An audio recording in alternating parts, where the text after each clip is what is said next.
Welcome to Legends of Humanity, the International History Channel, where we explore the lives of extraordinary individuals who changed the course of the world. Today, we journey into the life of Mustafa Kemal Atatürk, the national hero of Turkey, the founder of the Republic, and an enduring symbol of reform, reason, and independence. From a young officer in the collapsing Ottoman Empire to the commander who reclaimed his nation's freedom, and ultimately the visionary leader who built a modern, secular state, he did not just create a new country. He forged an idea that continues to shape generations. A childhood in Macedonia, the city of Salonika, a jewel nestled on the Aegean coast, was still peacefully slumbering under the pale moonlight of early 1881 when a tiny life uttered its first cries. This was Mustafa, the fourth child of Ali Ruza Effendi, a retired customs official, and Zubayde Hanım, a diligent woman with kind eyes and resolute spirit. Salonika at the time was part of the vast Ottoman Empire, but it was already tinged with the hues of decay, carrying within it the seeds of change that were beginning to sprout. Mustafa's family belonged to the humble middle class. Their life was not opulent, but neither was it severely lacking. Their small house in the Koca Kasımpaşa neighborhood was always filled with warmth and the laughter of children. Mustafa had an older brother who had passed away early and three remaining sisters, Fatma, Makbule, and Natsiye. Makbul was Mustafa's closest sibling. She often roamed the narrow alleys with him, witnessing the multi-ethnic life of Salonika where Muslims, Jews, Greeks, and many other communities coexisted. This very diversity sowed the first seeds in the boy's mind about differences and coexistence. However, family joy was short-lived. When Mustafa was just 7 years old, a great misfortune struck. His beloved father, Ali Riza, unexpectedly passed away. His death left a huge void, not only in the children's hearts, but also a financial burden on Zubayda's shoulders. To make ends meet, she took her children to her brother's farm on the outskirts, where rural life, though arduous, offered some peace and closeness to nature. Mustafa at that time was a slender boy, but his eyes always gleamed with intelligence and incessant curiosity. At the farm, Mustafa was exposed to farm work, but his mind was drawn to books and lessons. Zubayde, a woman of foresight, noticed her son's thirst for knowledge. Despite the hardships, she decided to bring Mustafa back to Salonika so he could continue his education. This was a pivotal decision, opening the door to the future for Mustafa, who would later become a great leader. Back in Salonika, Mustafa was enrolled in the traditional Mahalli Mektebi school, where education was primarily based on the Quran and old religious values. But with his innate independent nature and critical thinking, the boy quickly felt stifled. Mustafa was not a child who easily accepted everything in the old ways.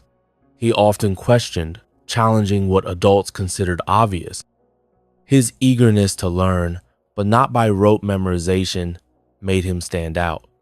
After a short period, Mustafa transferred to the more Western-oriented Rushdiye secondary school, where he had the opportunity to access modern subjects such as mathematics, science, and history. It was here that a small event changed his life forever. A mathematics teacher, recognizing Mustafa's exceptional abilities, added the surname Kemal, meaning perfection or maturity, to his name to distinguish him from another student with the same first name. From then on, Mustafa became known as Mustafa Kemal, the fateful name inextricably linked to his great career later on. Mustafa Kemal's childhood was not just about schooling. He also clearly witnessed the weakening of the Ottoman Empire. Salonika, a multicultural city, was also a place where new ideas from the West seeped in, clashing with old values. Mustafa sensed the instability, the internal decay of an aging empire struggling to survive against the tide of global change. From the depths of his soul, he began to conceive the idea of a transformation, a new path for his nation, though at that time this notion was still very vague and nascent. On late afternoons, as Mustafa Kemal sat watching ships enter and leave the port of Salonika, he didn't just see cargo or sailors. He saw the world outside. He saw the uncertain future of a dying empire. And in that young mind, a dream of an independent, strong, and modern nation began to form, like a silent promise he made to himself amidst the turmoil of the times. His humble yet eventful childhood in Salonika forged a Mustafa Kemal with an iron will, keen intellect, and a burning desire for a brighter future for his homeland. The young cadet and a vision for reform, the dusty streets of Salonika, once the playground of a curious boy, soon became the backdrop for Mustafa Kemal's next pivotal step. Driven by an innate ambition and a subtle rebellion against the traditional paths laid before him, he made a bold choice that would forever alter his destiny. He would join the military. Despite his mother Zubaydah Hanum's initial reluctance, who envisioned a more conventional life for her son, Mustafa's resolve was unwavering. He secretly sat for the entrance exam to the military secondary school in Salonika, passing with flying colors. This decision marked his definitive break from the old world and set him on a trajectory towards a future he would largely define himself. At the military secondary school, and later at the military academy in Istanbul, Mustafa Kemal quickly distinguished himself. He wasn't just a diligent student, he was a brilliant one, possessing an extraordinary aptitude for strategy, tactics, and leadership. His mind, sharp and inquisitive, devoured knowledge beyond the standard curriculum. He delved into philosophy, history, and the works of Enlightenment thinkers, exploring ideas of nationhood, secularism, and progress that were largely foreign to the decaying Ottoman system. While his peers focused solely on military drills, Mustafa Kemal was already grappling with the existential questions facing his homeland. His secular ideas began to crystallize during these formative years.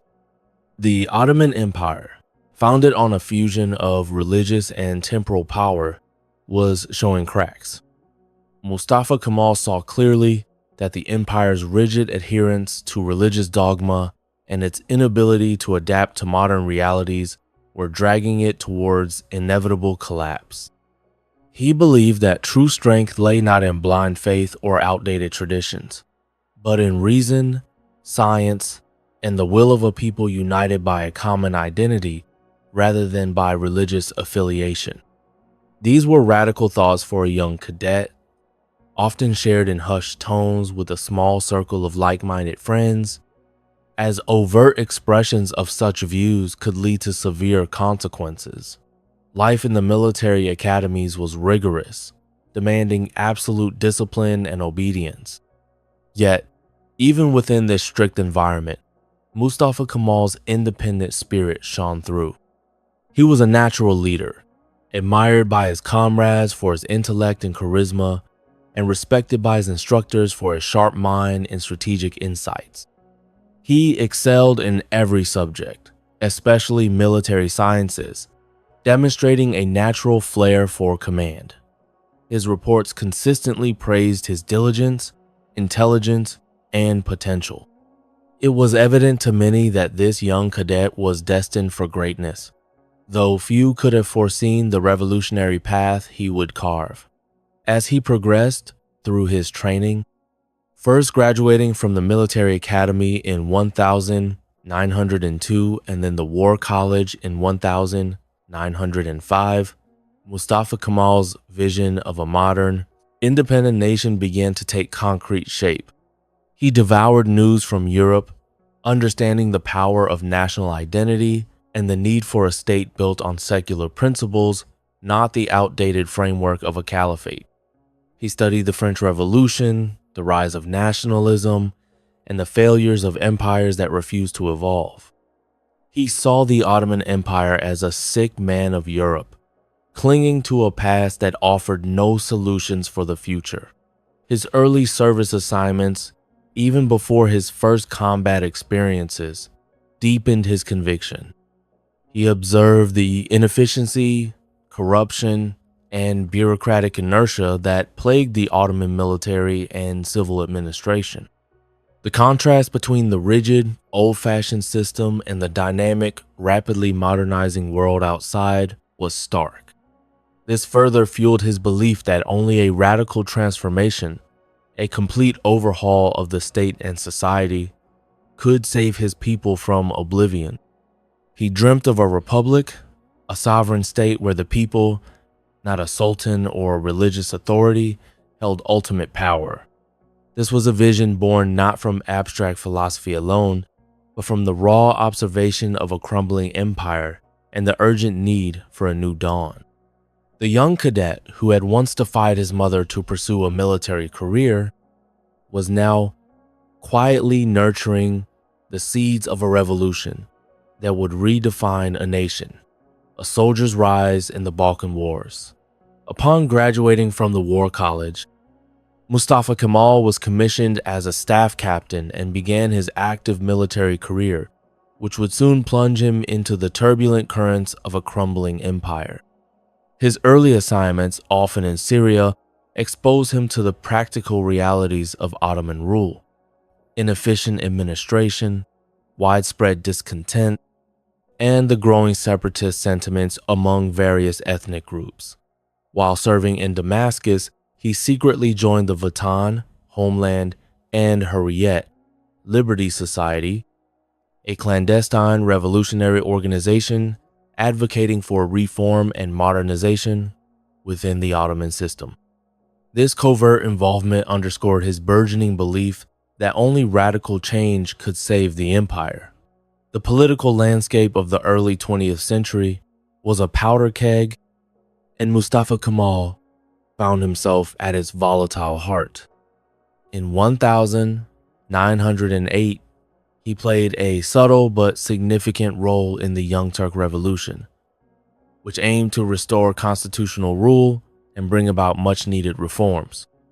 Although he preferred to remain outside the direct political machinations of the Committee of Union and Progress, CUP, the dominant force behind the revolution, he firmly believed in the principles of liberty and progress they espoused.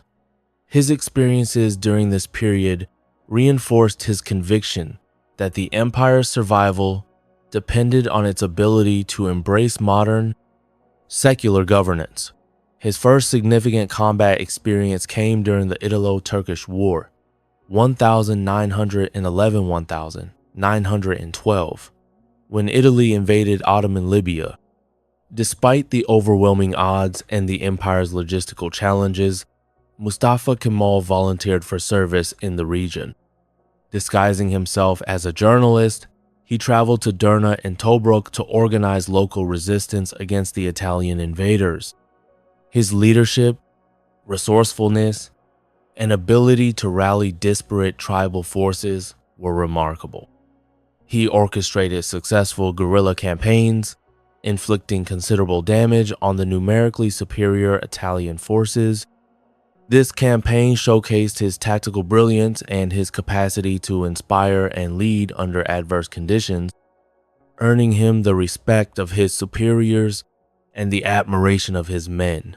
Hardly had the dust settled in Libya when the Balkan Wars erupted, 1912-1913, a devastating conflict that would further expose the Ottoman Empire's severe weaknesses.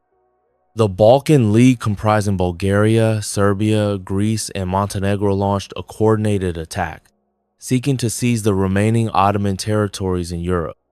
Mustafa Kemal was swiftly transferred to the front lines, fighting to defend the empire's European heartland. He participated in the desperate defense of Adrianople, Edirne, and later played a crucial role in the recapture of Dimitoka and Edirne. demonstrating his unwavering resolve and strategic acumen. These wars were a brutal crucible for Mustafa Kemal. He witnessed firsthand the devastating consequences of the empire's military and political decay. The Ottoman army, once a formidable force, was plagued by outdated equipment, poor training, and internal divisions. The leadership, often swayed by political intrigue rather than military merit, made grave errors. Mustafa Kemal observed the devastating defeats, the loss of vast territories, and the suffering of the Muslim population displaced from their ancestral homes. He grew increasingly aware of the rot within the empire's leadership, convinced that the existing system was utterly incapable of defending its people or adapting to the modern world. Yet, amidst the chaos and despair, Mustafa Kemal's reputation as a capable officer soared. His courage under fire, his cool head in a crisis, and his innovative tactical approaches set him apart. He was promoted and recognized for his exceptional contributions, even as the empire suffered humiliating losses. His fame began to spread not just within military circles, but also among the public, who desperately sought heroes in a time of national decline. The Balkan Wars, though a tragedy for the Ottoman Empire, served as an invaluable training ground for Mustafa Kemal, solidifying his military expertise and deepening his conviction that a radical departure from the past was not just desirable, but absolutely essential for the survival of his people. He emerged from the crucible of these wars not merely as a soldier, but as a potential savior, tempered by fire and clearer than ever about the monumental task ahead. Gallipoli, the birth of a national heroes. The world hurtled towards the abyss of World War I. The Ottoman Empire found itself inextricably drawn into the conflict, aligning with the Central Powers. While political leaders in Istanbul made grand pronouncements, Mustafa Kemal, now a lieutenant colonel, watched with a discerning eye. He understood the profound risks of engaging in such a colossal war, particularly for an empire already weakened by internal strife and external pressures. His experience in the Balkan Wars had solidified his belief that the empire's military command was often mired in incompetence, and his skepticism about the Ottoman war effort ran deep. In early 1915, the Allied powers, primarily Britain, France, Australia, and New Zealand, launched a daring campaign to seize the Dardanelles Strait and capture Istanbul, aiming to knock the Ottoman Empire out of the war and open a supply route to Russia.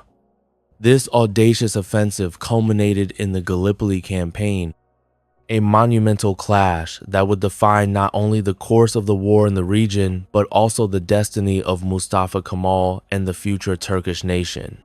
Mustafa Kemal was assigned to the 19th Division, tasked with defending the Araburnu and Zatkov sector of the Gallipoli Peninsula. It was here, amidst the rugged terrain and fierce Allied assaults, that he would etch his name into the annals of history. On April 25, 1915, as Allied forces landed, the Ottoman lines were on the brink of collapse. In a moment of critical decision-making, without direct orders and acting on his own initiative, Mustafa Kemal diverted his troops to meet the immediate threat.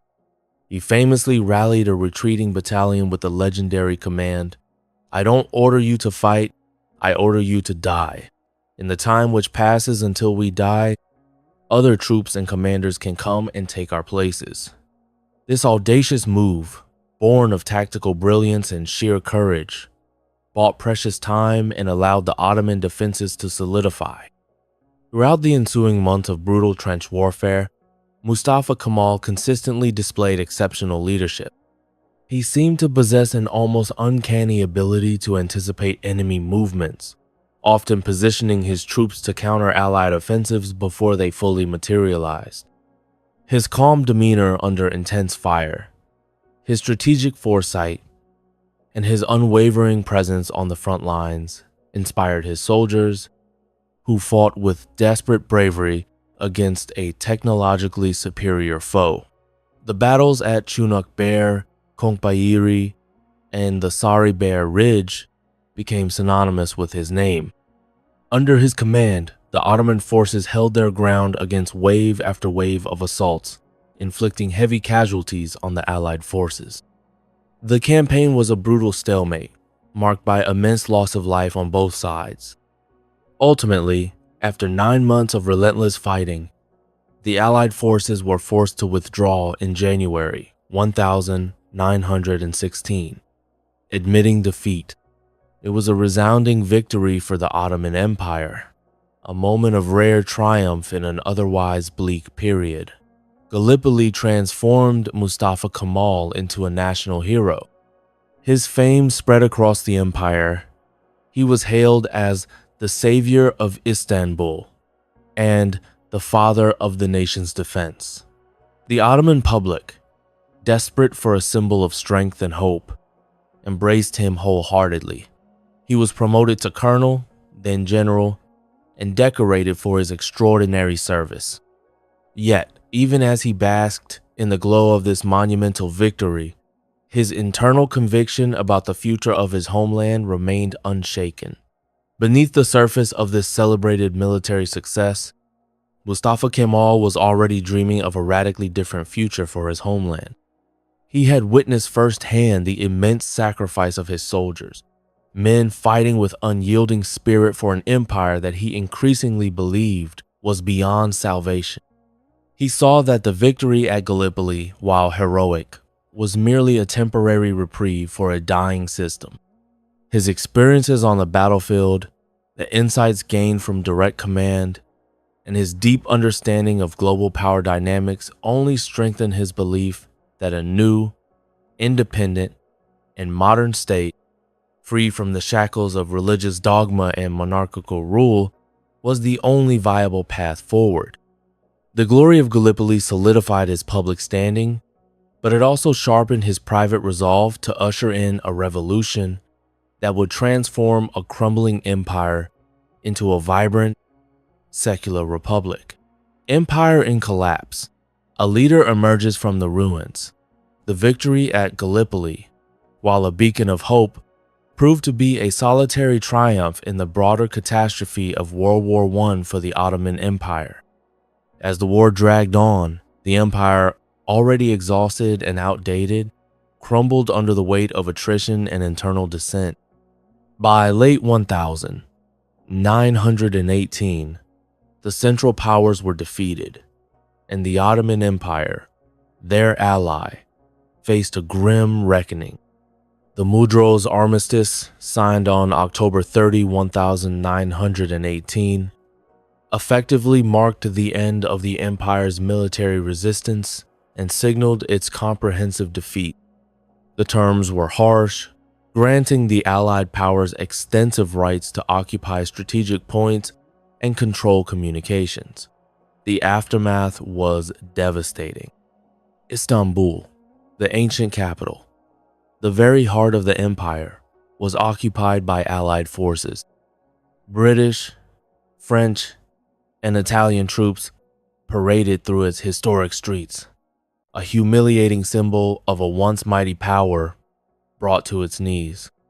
Sultan Mehmed VI, the last Ottoman ruler, found himself a puppet in the hands of the occupiers, his authority a mere shadow of its former glory. The grand palaces and hallowed mosques of Istanbul witnessed the slow, agonizing demise of a 6th-century-old dynasty. Adding insult to injury, the Treaty of Sevres, signed in August 1920, sealed the empire's fate.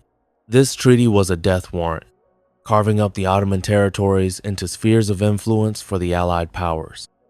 Anatolia, the very heartland of the Turkish people, was partitioned. Greek forces landed in Izmir, advancing into western Anatolia with the backing of the Allies, dreaming of a greater Greece. Armenia was to be granted independence, and Kurdistan was also envisioned as an autonomous region. The treaty effectively relegated the Turkish people to a small, landlocked region, stripped of their sovereignty and dignity. The nation was dismembered, its future seemingly decided by foreign powers. Mustafa Kemal, who had distinguished himself on multiple fronts during the war, witnessed this humiliation with seething anger and profound sorrow. He had spent his life serving the empire, but now saw it being dismantled from within and without. Unlike the compliant Sultan and his government in Istanbul, who sought accommodation with the Allied powers, Mustafa Kemal rejected the surrender outright. He believed that accepting the terms of the armistice and the treaty would be an act of national suicide. For him, the survival of the Turkish people, their honor, and their very existence depended on a resolute refusal to capitulate.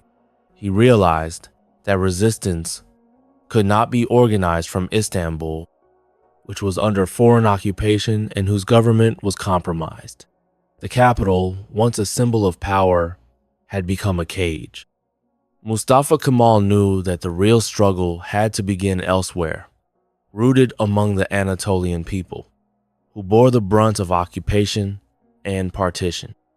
In a strategic move, he accepted an appointment as inspector of the 9th Army troops, a position that gave him a legitimate reason to travel into the interior of Anatolia. In May 1919, secretly, he left the capital for Anatolia, embarking on a journey that would change the course of history. His departure from Istanbul was not merely a physical relocation. It was a symbolic break from the old regime and its failed policies. He arrived in Samsun on the Black Sea coast, a pivotal moment marking the beginning of the Turkish War of Independence. From there, he traveled through Anatolia, addressing local assemblies, meeting with provincial leaders, and rallying the disheartened populace. He painted a clear, stark picture.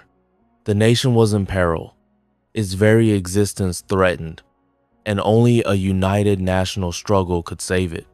He began preparing for a new national resistance, laying the groundwork for a movement that would defy the odds.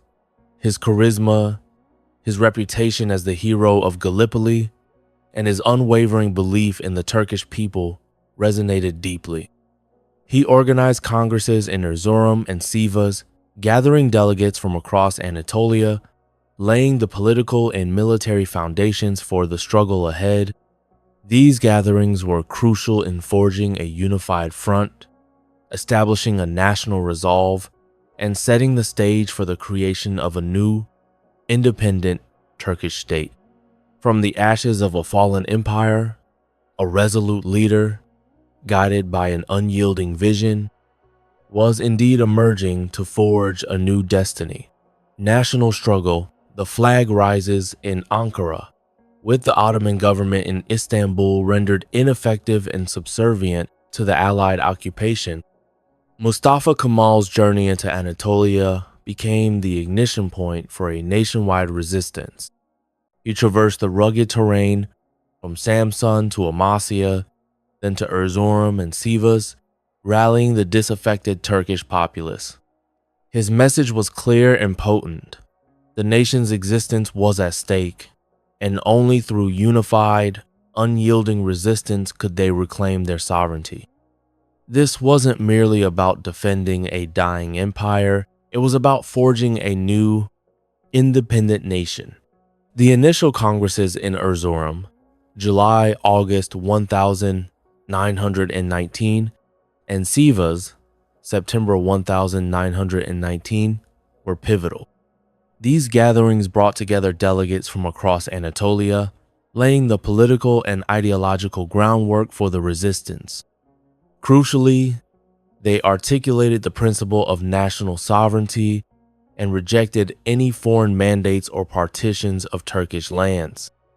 Mustafa Kemal masterfully navigated the complexities of regional interests and personal rivalries, uniting diverse factions under a common banner. He understood that legitimacy was paramount, and these congresses provided the democratic facade needed to challenge the authority of the Istanbul government. As the movement gained traction, It became evident that a new center of power was required, one free from the watchful eyes and direct influence of the Allied occupiers. Mustafa Kemal chose Ankara, a relatively small and underdeveloped town in the heart of Anatolia, as the provisional capital. Its strategic location, far from the coast and accessible by rail, made it an ideal base for organizing a prolonged resistance. In December 1919, he arrived in Ankara, where he was greeted with fervent enthusiasm by the local populace, who saw in him the embodiment of their hopes for freedom.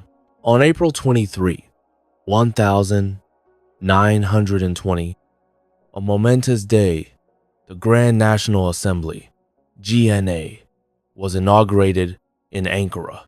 This marked a profound rupture with the past.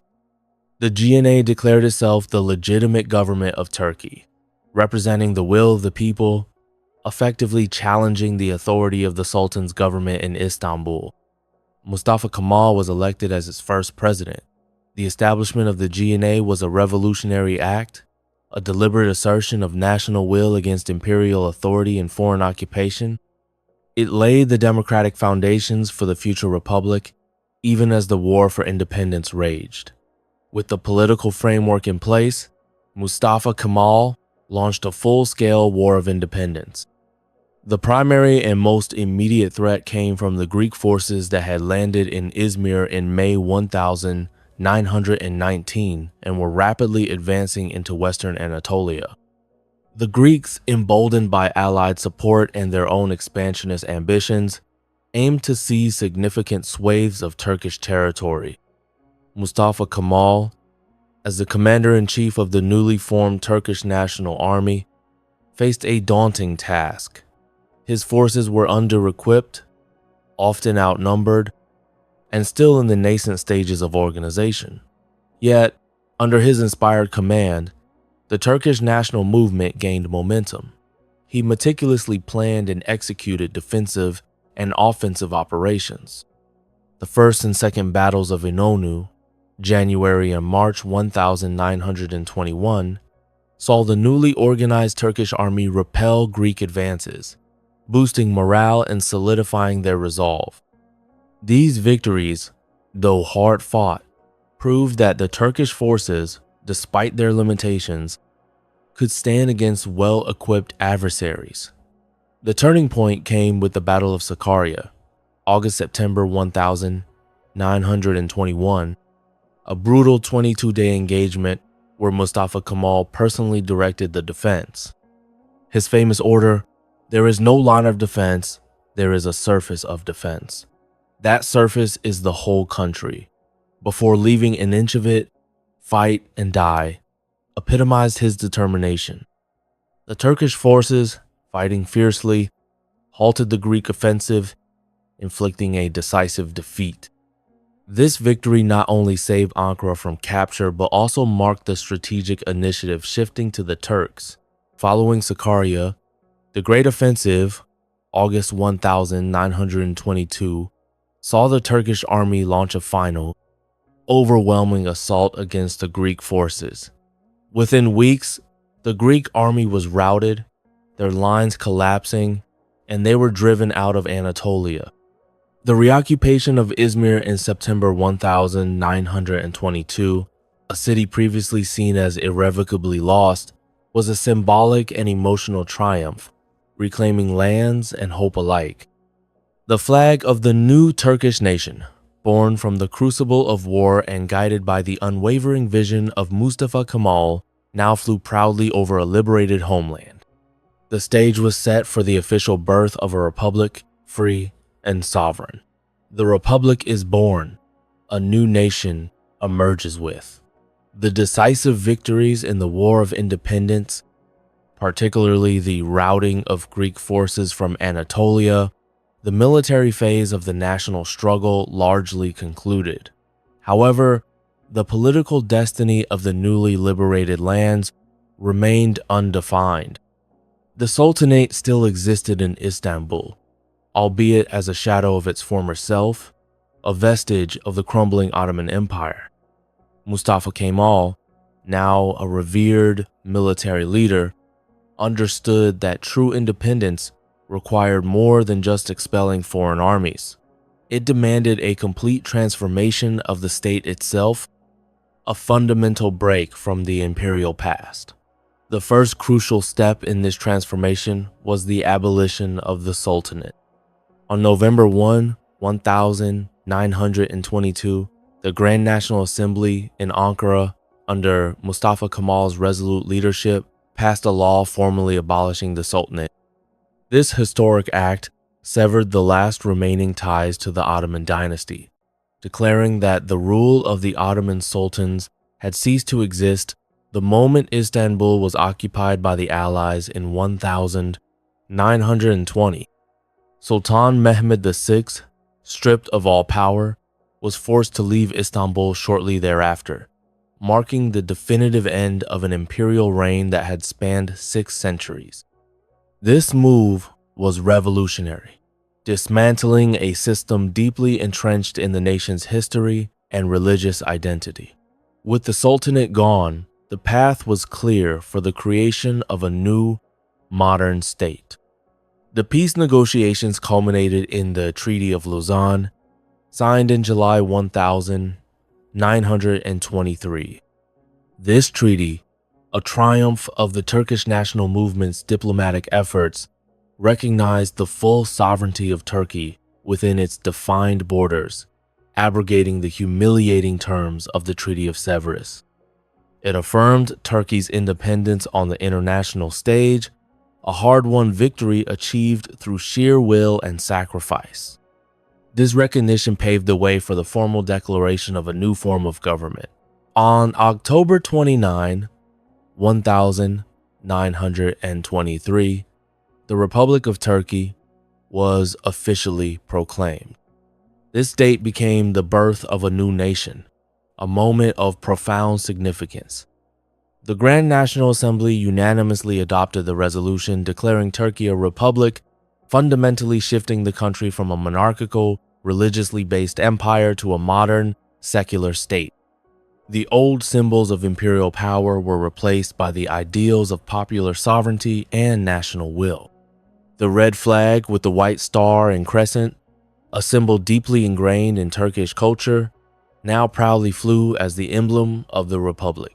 Following the proclamation, Mustafa Kemal became its first president. This was not merely a ceremonial title. He was the architect of the republic, the driving force behind its creation, and the undisputed leader who would guide its nascent steps. His election as president by the Grand National Assembly solidified his position as the nation's helmsman, entrusted with the colossal task of not only defending the newly won independence, but also building a modern society from the ground up. Yet, founding the republic was only the beginning. The real revolution would happen in the hearts and minds of the people. Mustafa Kemal knew that simply changing the form of government was insufficient.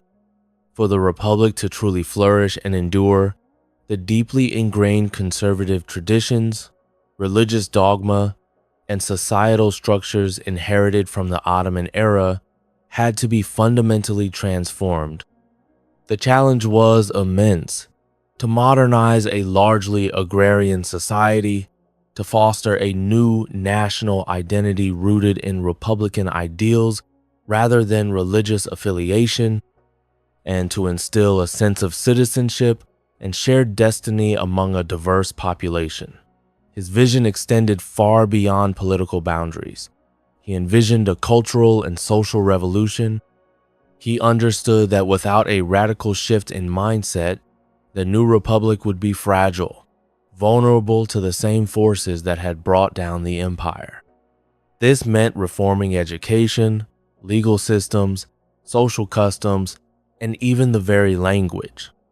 The path ahead was arduous, fraught with resistance and skepticism, but Mustafa Kemal was unyielding in his belief that the Turkish people, given the right direction and guidance, could rise to meet the challenges of the modern world. The Republic was born, but its soul was yet to be forged. Sweeping reforms, winds of change across Anatolia. With the republic firmly established, Mustafa Kemal, now known as Atatürk, father of the Turks, a surname granted to him by the Grand National Assembly in 1934, wasted no time. He understood that political independence was merely the first step. To secure the nation's future, a radical transformation of Turkish society, culture, and institutions was imperative. He embarked on an ambitious program of reforms, known as the Atatürk reforms or Kemalist reforms, designed to drag Turkey from its medieval slumber into the modern age, often with relentless determination and against significant opposition. One of the most foundational reforms was the separation of religion from state, a principle known as secularism, laïcism. For centuries, the Ottoman Empire had been a theocracy, with Islamic law, Sharia, governing all aspects of life. Ataturk systematically dismantled this system. In 1924, the Caliphate, the supreme religious authority of Sunni Islam, was abolished, a move that sent shockwaves across the Muslim world.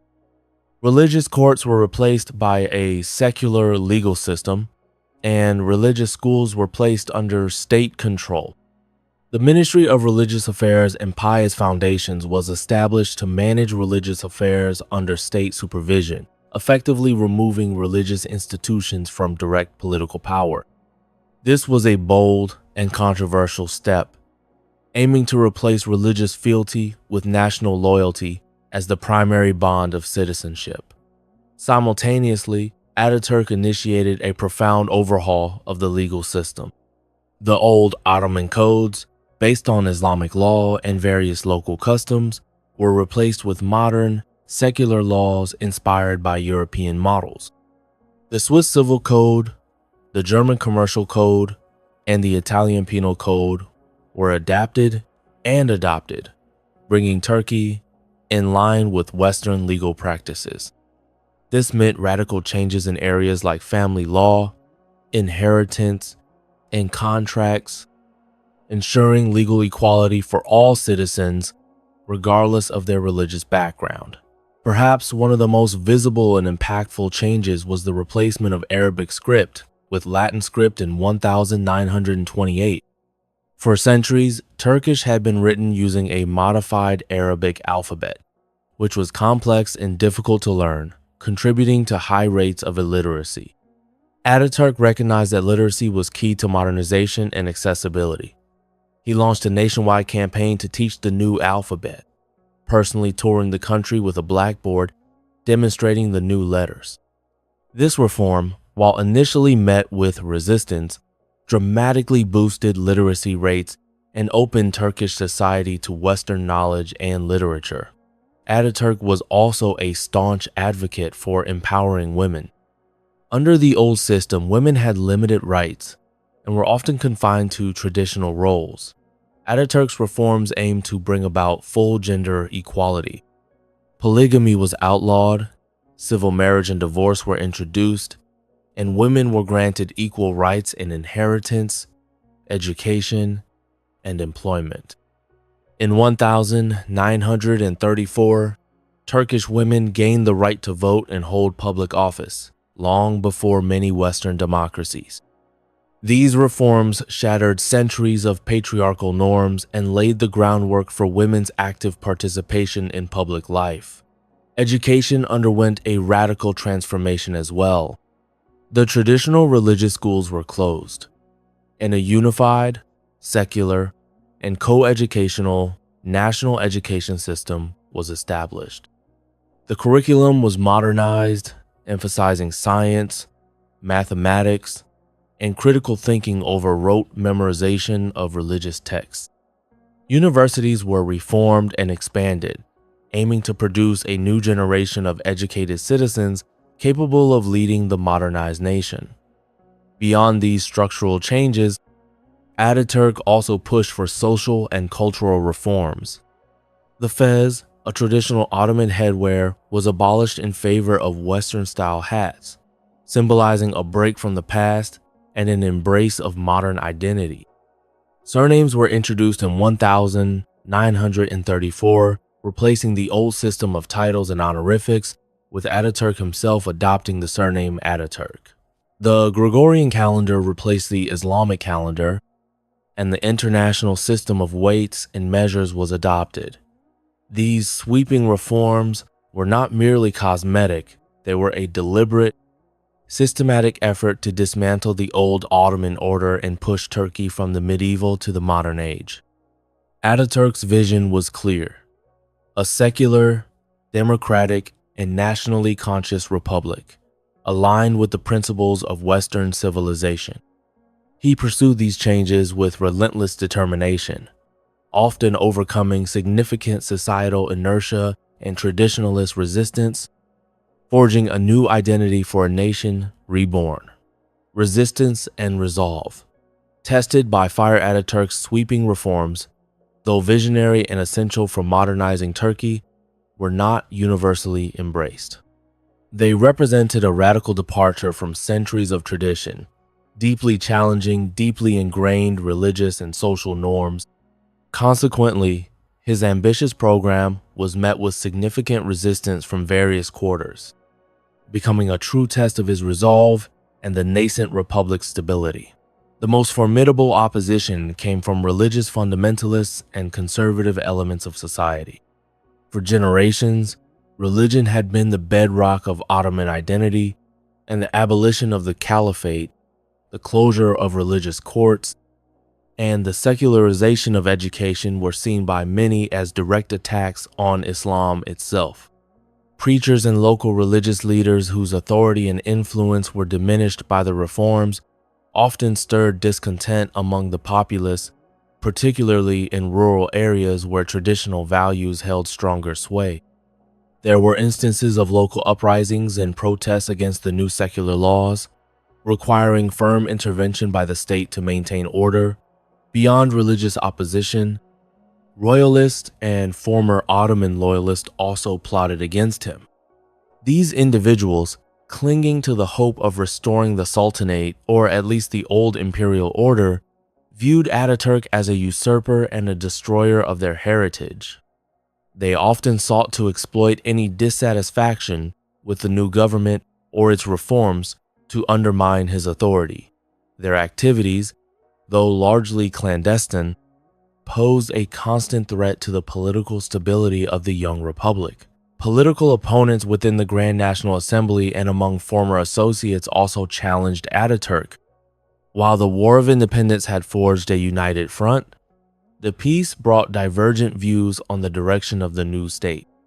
Some argued for a less radical pace of reform, others for greater personal liberties, and a few even for a return to some form of traditional governance.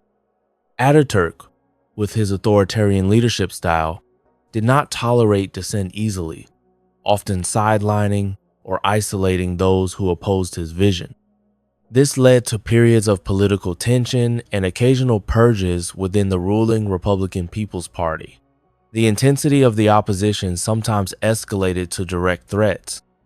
There were multiple assassination attempts against Ataturk, the most notable being the Izmir assassination plot in 1926. A group of former CUP members and disgruntled individuals conspired to kill him during a visit to Izmir. The plot was uncovered, and the conspirators were arrested and tried, leading to widespread arrests and executions. This event, while a stark reminder of the dangers he faced, only strengthened Ataturk's resolve to push forward with his reforms, viewing such plots as confirmation of the need to decisively break with the old order. Despite assassination attempts and political unrest, Ataturk held firm. His conviction in the necessity of a secular, progressive nation was unshakable. He believed that compromise on the fundamental principles of the Republic would doom Turkey to repeat the mistakes of the past. He used a combination of legislative force, public persuasion, and, when necessary, firm suppression of dissent to ensure the reforms were implemented. He traveled extensively, engaging directly with the people, explaining the rationale behind his policies, and appealing to their sense of national pride and a better future. His resilience in the face of such formidable challenges underscored his extraordinary will. Atatürk was not just a military genius, he was a political force, a master of strategy both on the battlefield and in the realm of governance. He recognized that the future of Turkey hinged on its ability to embrace modernity and shed the vestiges of a decaying empire. His unwavering determination, guided by his vision of a secular, progressive nation, allowed him to navigate these turbulent waters, ensuring that the revolutionary changes he initiated took root and transformed the very fabric of Turkish society. The trials of resistance only served to sharpen his focus and solidify his legacy as the uncompromising architect of modern Turkey. The final days, a legacy beyond death. The relentless intensity of nation building, the ceaseless battles on both the battlefield and the political arena, and the sheer force of will required to fundamentally reshape a society inevitably took a severe toll on Mustafa Kemal Atatürk's health. For years, he had driven himself with an almost superhuman energy, overseeing every detail of his grand vision, from military campaigns to educational reforms. He worked tirelessly, often late into the night, engaged in intellectual debates, strategic planning, and public engagement. This exhausting pace, coupled with his habits, gradually eroded his robust constitution. In the mid-1930s, signs of his declining health became increasingly apparent. He suffered from cirrhosis of the liver, exacerbated by a lifelong indulgence in alcohol. Despite his doctor's urgent advice for rest and moderation, Atatürk remained committed to his duties, often pushing himself beyond physical limits.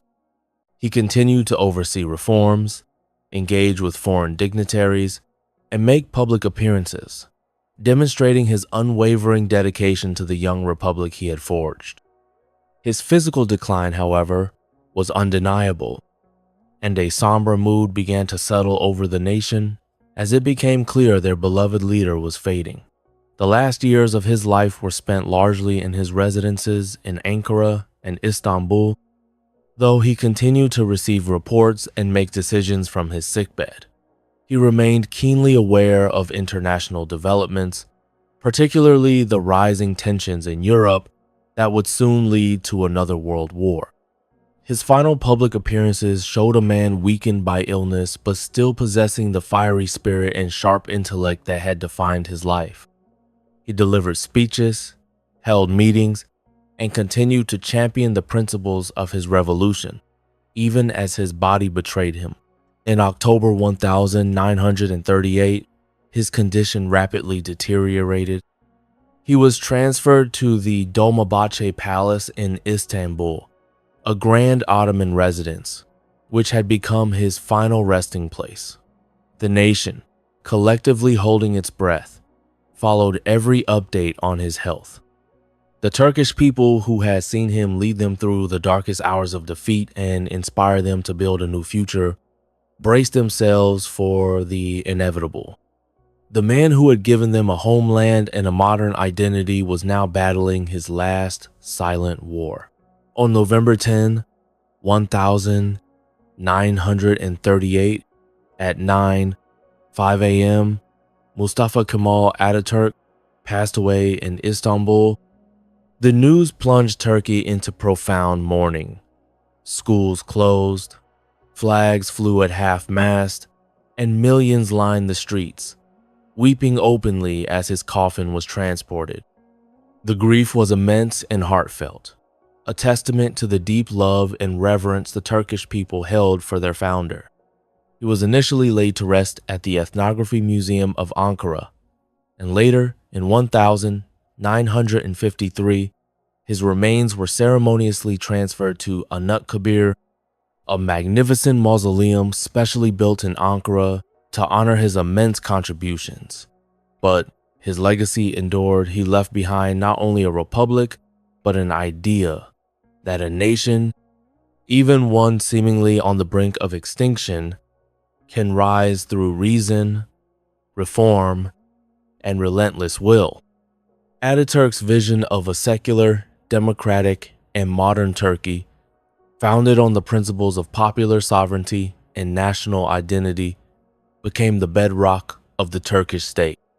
His reforms, though challenging at the time, laid the groundwork for Turkey's place in the modern world, empowering its people, modernizing its institutions, and giving it a distinct national character. Beyond the specific reforms, Atatürk left behind a powerful example of leadership, a man who defied convention, challenged the status quo, and dared to dream of a future radically different from his past. His life story is a testament to the transformative power of an individual's conviction and dedication. He taught his nation that true strength lay not in tradition or dogma, but in embracing science, progress, and the collective will of a free people. His spirit, enshrined in the very fabric of the Turkish Republic, continues to inspire, reminding generations that a nation can indeed forge its own destiny, even when faced with the most formidable challenges. You've just heard the remarkable journey of Mustafa Kemal Atatürk, the founding father of modern Turkey, and one of the most influential reformers in modern world history.